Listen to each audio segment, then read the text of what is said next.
for recording, gagamit tayo ng Windows Alt R. And then, let's start sa column A. Sa column A is grades ang ilalagay natin. Sa column B is names.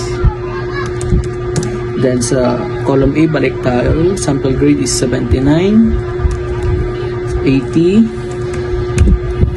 81, 82, 82, next is 83, 84,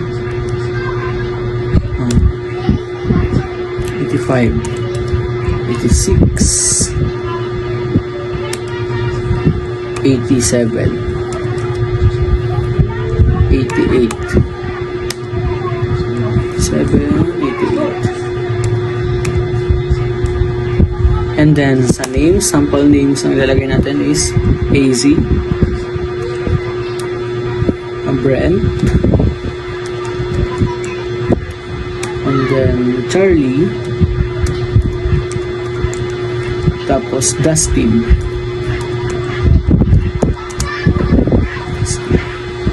tapos Sneer,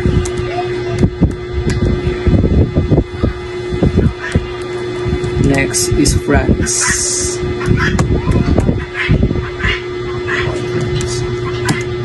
next is Gerald,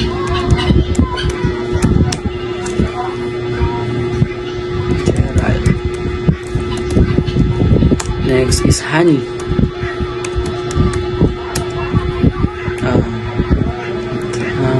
Irish,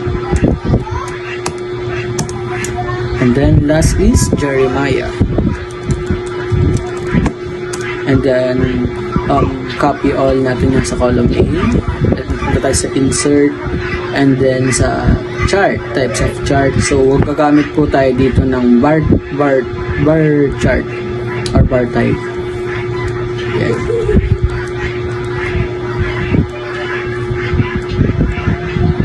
And then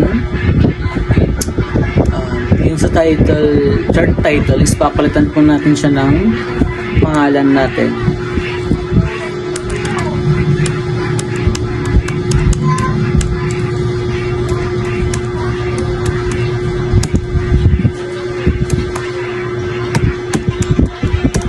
And then i-move po natin siya